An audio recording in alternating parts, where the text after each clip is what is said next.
Before we get into the video, I'd really appreciate if you like, subscribe, and that's it. I'm doing the fights to make next after UFC 310, Pantoja vs Asakura. I was going to do this a lot earlier, but if you watched my last video, I was sick. I've been kind of bedridden the last couple days. But I want to get this out the way because I have a lot more topics and videos I want to go over, like Ilya Topuria, fights coming up, prediction videos. Like, I want to just get this out the way so I can really move on. And, we're going to do some winners, some losers, mostly winners, and just match them up if I think they should be matched up with. Starting off right now, Dominic Reyes came off a good win versus Anthony Smith, who kind of just shells up, fetal position. If you watch Anthony Smith fight, you're going to see him in the same position whenever he loses. He's just getting beat up, and he's just on the floor, hurdled up like a baby. And Dominic Reyes put the work on him, destroyed him, great performance. He got tagged a little bit against Anthony Smith, and that's never a good sign. But I think keep the momentum going and put him against Khalil Roundtree. I know Khalil Roundtree just had a great performance against Pereira, very underrated, but he's still ranked number 8, I believe. He's not getting the Jamal Hill. People are saying, oh, Khalil Roundtree versus Jamal Hill, rebook it. Khalil Roundtree versus Yuri. Now that we know that Jan Blachowicz just got matched up, I thought Dominic Reyes. Khalil Roundtree has no upcoming opponents. Dominic Reyes has kind of already been at the top. It's pretty justifiable. I understand if you don't want to get him up there fast. He doesn't have much time, man. Dominic Reyes is 34 now. He's not as young as he used to be. He's not like the John Jones fight. It's been a long time since that. And he could be a star. He's a fan favorite. People love him. He's the guy who beat John Jones, right? Let's get him moving. Khalil Roundtree. If Khalil Roundtree wins, he gets a good knockout. And he's back in title contention. If Dominic Reyes wins, he's on a good streak. He's back in title contention. It's I think even if someone loses in this, you'll get a winner, right? You'll get someone who you can work with.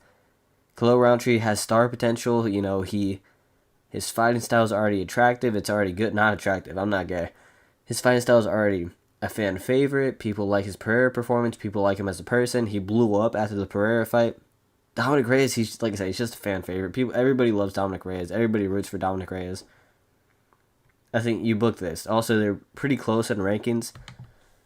Moving on, Aljamain had a pretty good performance where I thought he won against Evloev, but I can see how Evloev won based off damage and just being more consistent on the ground. But he looked good. And it really sucks that this is a top contender who just kind of got matched up with the wrong guy. He's a good fighter. He's a really good fighter. A lot of talent. 35, 36. He could be the top of featherweight. He still is top featherweight.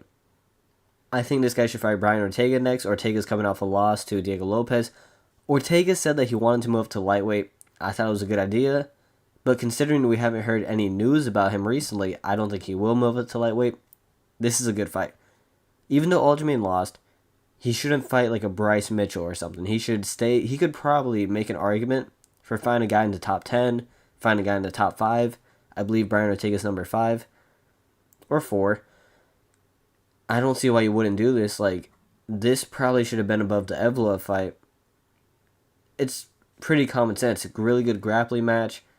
Aljamain's still star power, man. If he wins this and Evloev wins this next fight, you could probably match them too.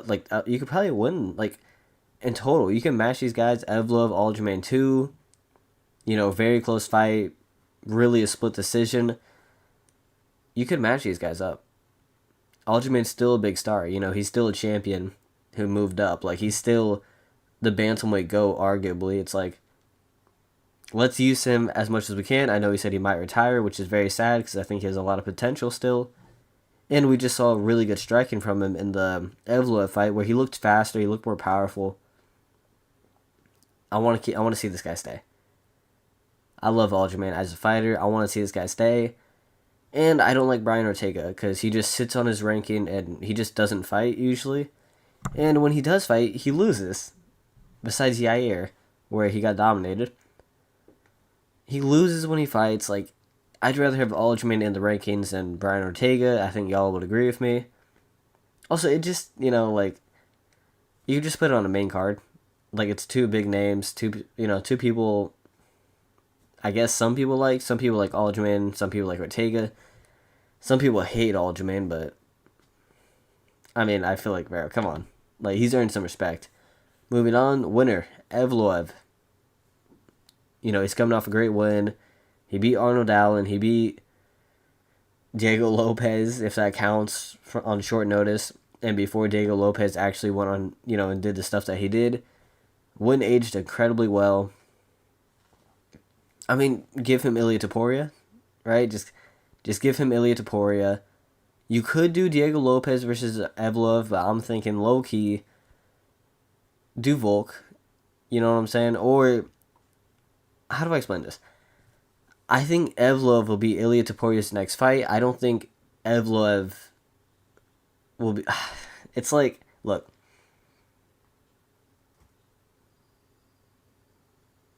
I'm sorry, I have no idea how to explain this. Evloev won't be Ilia Topuria's next fighter. Ilia Topuria will fight Volk, and then we know Evloev doesn't mind sitting out, so I think what they'll do is Ilia Topuria rematches Volk. He knocks out Volk. He does whatever. And then Evloev will come back later on in the year and be like, okay, I'm ready for my shot against Ilia Topuria. That's how I explain it. That's the shit right there. So, Ilia Topuria, his next opponent will not be Evloev, but Evloev's next opponent will be Ilia Topuria. In my mind, I mean, this guy sits out all the time, right? He can do it again. This guy wants a title shot. If you can, like, wait and just be like, okay, we're going to give Volkanovski the chance first, and then you can have it after. Okay? Right? Like, he'll do it. You know he'll fucking do it. Moving on to Volkov, the winner. He beat Cyril Gane. His whole legacy's ruined. It's so sad, man. His whole legacy's ruined, right? And, what do we tell him? Hey, man, like, you know, fight Almeida. So, I chose Volkov. I'm not going to turn this into a rant, but I chose Volkov, and I was right. But he lost, apparently. He lost to Gane, who did literally nothing, really, in the second or third round. But come on, man. We can't have him fight a Gelatin Almeida, right? We can't have him fight a Sergey Spivak, a Marcin Tybura. Some dude like that, right? We can't have him fight that. Give him Curtis Blades. Curtis Blades just got knocked out by Aspinall in, like, June, I believe. On the England card, whenever the England card was. It was June or July. Give him Curtis Blades. If he wins this, he gets a high matchup. Like, he'll have to... It sucks, man. Because he should be fighting Tom Aspinall, right? He should be fighting Tom Aspinall. He shouldn't have to fight Curtis Blades and then fight someone else and then fight Tom Aspinall, right? Because if he wins this fight, if he beats Curtis Blades, he's not getting a title shot off that because Curtis Blades coming off a loss. You know what I'm saying? It's like... And this is a guy who... He's kind of had all the fights at the top of the division. You can't really sell rematches that much. You know what I'm saying? You can't really sell rematches. It's scummy shit, man. It's some scummy shit. But put him against Curtis Blades. Curtis Blades still top 5. Kind of self-explanatory. Gane should be fighting Curtis Blades, but you got to give it to Volkov. Yeah. Curtis Blades, still top 5. If he wins this, give him the loser of Aspinall versus Gane, or the loser of Jones versus Aspinall. Even though Jones will probably retire if he loses. Give him one of those fighters, man. And then make him fight for a title. It's sad. It's just sad. Gane, the guy who did nothing and beat Volkov. Give him Tom Aspinall. He doesn't deserve it. He doesn't deserve it. But this fight's big. Despite what you say, this fight's big. Tom Aspinall's the headliner of, like, some random ass England card or some shit like that. He's the headliner. Because I think he's, like, the only UK guy right now who can headline a card. At least pay-per-view. And the French fans, the European fans, they're going to come and they're going to go to England and watch this fight. Not that far. It's kind of a no-brainer. You want a big card in Europe, this is what you do. And people have already been saying, oh, Gane would destroy Aspinall. I've seen people say Gane beats Aspinall. I don't think so. I never thought so. I'm even more confident in Aspinall now. It's a big fight. whether or not you like Gon or whether or not you like Aspinall, you're going to tune in, you're going to watch this fight, you're going to be hyped for this fight. I hate Gon. I fucking hate Gon for robbing Volkov, but it's not his fault, right? It's not his fault.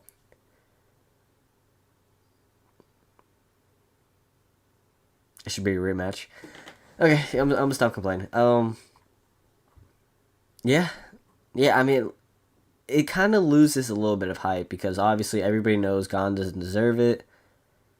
But I think who cares? Later on, down the line, who's gonna care if Jon Jones doesn't fight Tom Aspinall and he gives up the belt or he just retires?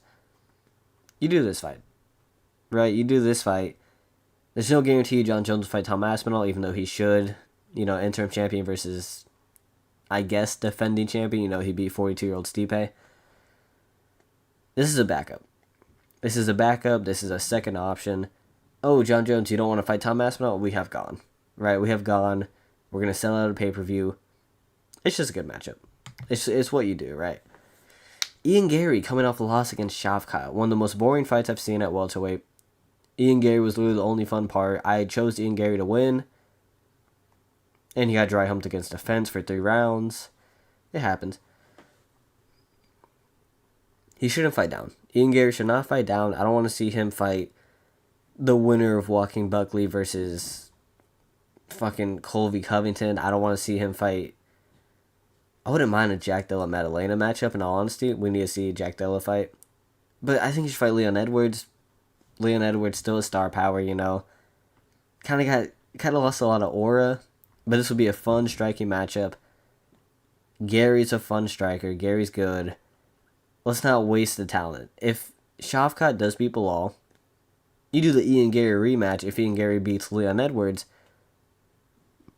it's just future matchmaking. These matchmaking is, if this guy wins, we do a rematch. We have another big pay-per-view around the corner. It's planning. It's levels to the planning, right? It's a no-brainer. It's a no-brainer. I don't want this guy fighting way down the rankings because he doesn't deserve to. He just went life and death. Or I guess, he went to a Diddy party with Shavkat. Let's not waste this guy's time. He's still young, which we could give him something else, but this will be a huge main event for a fight night. A good co-main. This would be a great co-main event. And I would love this because I'm not the biggest fan of Ian Gary, but he's earned my respect over the years. And I love Leon Edwards. I want to see this guy be champion again one day, but it's just a fun striking matchup. It's just fun. Whoever wins this can actually get a title shot against the winner of Shavkat versus Bilal. Very easy. This is it's undeniable now. It's Shavkat versus Bilal, right? I didn't like Shavkat's performance. I'm sure a lot of y'all didn't like Shavkat's performance. I'm a lot more confident in Bilal, which sucks because I don't want Bilal being champion. Unless I predicted, then I don't care. Then I would love Bilal to be champion if I predict it, right? But, Shavkat's the guy. Shavkat's the guy. He's earned his shot. He beat Ian... Well, I guess he kind of has, right? Kind of. His best one's Ian Gary. Neil Magny. Jeff Neal. Wonder Boy. You know what I'm saying? It's who else, right? It's a who else scenario. Usually you give Leon Edwards the instant rematch, but he got dominated, so there's no point. There's no one else, right? There's a scenario where it's no one else. Just give Shavkat a title shot. Kamaru Usman, in my opinion, if he does take a fight, it's going to be at middleweight. There's no more Kamaru Usman. And even then, he's on a 3-fight losing streak. You shouldn't give it to him. Colby's not getting a title shot. Joaquin Buckley, if he beats Colby, he's not getting a title shot. No more Ian Gary. There's no one else. It's really self-explanatory. I think a lot of hype has been lost on Shavkat, and this might be a really boring main event now that I think about it. There's no one else. It's it's no-brainer. Kai Sakura. Now this one makes me a little, I guess, weird because I've seen a lot of people say, oh, Kai Sakura, he's ranked at number 14 right now. UFC loves wasting talent. I don't know why. He's ranked at number 14 right now. I don't agree with it. Despite him getting dominated by Pantoja, which he didn't. In all honesty, he landed a lot of good shots against Pantoja. And Pantoja does what he does best. Just finds the back. I mean, he's done that against a lot of people, man. Right? Like, he's done that against a lot of people. He should be top 5 pound for pound, but here we are. Let's not waste Kai Asakura. Kai Asakura is still a star power. He looked good against Pantoja. He looked really good. Despite getting submitted early. But like I said, it's Pantoja, right? We come to expect that. This guy looks fun. If you watch his Ryzen fights, he's already fun. He already has star power, a lot of views. He could be a superstar. If Pantoja was like, okay, I'm going to go to bantamweight, right? If Pantoja goes to bantamweight, Kai Asakura can become champion, bro. His takedown defense is good. His defense on the back was pretty good. His striking's very fun. This guy, despite Pantoja being champion, this guy could be champion at flyweight. So I think get him back in the mix. We have nothing else. We have nothing else at flyweight for Pantoja. Get him back in the mix immediately. Let's not give him to, like, Alex Perez. Let's not give him to, like, Manel Copper, Alex Perez. Let's get him Brandon Moreno. Brandon Moreno, what are you going to do with him? You know, you're not going to give Brandon Moreno versus Tyra. You're not going to do Kai Kara versus Brandon Moreno again. You're not going to do Roy Val versus Moreno again. What do you do? Steve Erceg? I mean, Steve Erceg, you know, he had a close fight with Pantoja, and then he got fraud checked by Kai Kara. Like, Brandon Moreno has no plans. Kai Asakura effectively has no plans. But UFC loves killing talent by putting him at number 14, so you can't make any big fights with him. It's like, well, like why are you doing that? You just paid him a huge contract to leave. You know, you put him in a title fight just to rank him number 14. You know what I'm saying? Put him against Moreno. Big, you know, Mexican fight night. We all love the Mexico fight nights, where half the fighters are Mexican and half of them lose at the same time. Get this guy a title contention. Like, Moreno doesn't have plans. Kai doesn't have plans. Kai's good. He's a superstar if he becomes champion one day, which I think he could. It's pretty self-explanatory. Also, this fight would probably produce a knockout. Either Moreno TKOs. I don't think Moreno's going to out-wrestle Kai, because Kai's wrestling is really underrated. He looked good. He looked good on takedown defense and back control. His defense looked good, right? His boxing defense is a little weird. We already knew that, right? We all knew that. But he's fun. This guy's just fun. Why are you going to waste his talent making him fight a Tim Elliott? This guy's fun. We don't have fun at flyweight. We don't have that new challenger at flyweight. Not that he's a new challenger anymore, but still. You understand my point. This is the highlight reel of, like, a flyweight. You want someone to knock someone out at flyweight to make it entertaining? It's this guy. It's Kai Asakura. And moving on to Pantoja. I've seen some people saying make him fight Figueiredo, make him move up to fight the winner of Umar versus Merab, which isn't a bad idea. I mean, he could fight Kai. He could fight Kai Kara France. Kai Kara France, what was his last loss? Amir Albazi? Where he completely dominated Amir Albazi and Amir Albazi somehow won. And one of the worst, probably the worst decision in UFC history, by the way, that Amir Albazi won that fight. So that doesn't count as a loss. Before that was Brandon Moreno with a body kick, where he looked really good against Moreno in the first round. His most recent fight, he knocked out Steve Erceg in about 3 minutes. Steve Erceg fought life and death with Pantoja. You know, we have an option here. We have an option. Give Kai Kara France a title shot. And if Pantoja wins, move up. Or fight Figueiredo. I don't really care. We want this champion. We want a guy who's knocking people out.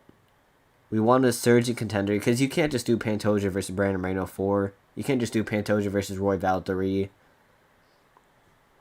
We'll do Kai Kara. And we'll give Roy Val, like, who cares, right? We'll give Roy Val who fucking cares, right? It's flyweight. Give him Kai Kara. Kai Kara, like I said, he just knocked out Steve Erceg, who everybody thought, oh, you know, he's going to be future champion. Because he knocked out Matt Schnell. And he had a close fight with Pantoja. You know, Kai Kara just completely flatlined him. It's pretty obvious. It's very obvious. I've never seen someone mention this guy. I haven't seen anyone mention this guy. Maybe he needs one more win. Fuck it. Put Roy Val versus Kai Kara 2. Like, what does he have to do, man? Steve Erceg was supposed to be the guy who would beat Pantoja, or I guess not beat him, but after the fact. People wanted an immediate rematch for Pantoja versus Steve Erceg. You know what I'm saying? And that's not too far-fetched because it was a really close fight, really good fight. Kai Kara knocks him out in 3 minutes. Steve Erceg was the guy. Now Kai Kara is the guy. Has all momentum. Has hype. I hate his gym. I hate his gym with all my heart. I hate how he acts with all my heart. But this guy's a fighter, man. This guy has star power written all over him. He's best friends with Izzy, if that helps. He trains at their gym. Their gym has a lot of good people. A lot of entertaining people. A lot of well-known people. He has good performances, good knockouts, close fights. At this point, bro, if he wins this, shit, man, like, we're going to be looking at a Brandon Moreno rematch or Roy Val rematch. I hate flyweight. I love flyweight. I love flyweight for, like, the fights. I hate matchmaking flyweight, bro. It's like, oh, well, do you want this rematch or this rematch? You know what I'm saying? No new contenders. We just give Tyra a title shot. Like, who cares, man? Who cares? Give Tyra a title shot. Pantoja, with all due respect, man, move to bantamweight after you fight Kai Kara. Just move to bantamweight. We need new matchups. And it's not his fault, you know. It's UFC's fault for making him fight all these guys very early on. Just give the title shot to Kai Kara. You know what I'm saying? Or if you want second best option, give it to Figueiredo, Mighty Mouse, you know, Demetrius Johnson. He said he's not coming back. YouTube money, I understand that. That's what I'm trying to get. I'm trying to get that YouTube money. I thought Kai Kara is a very obvious option. They probably won't do it just because Kai Kara is not well known exactly.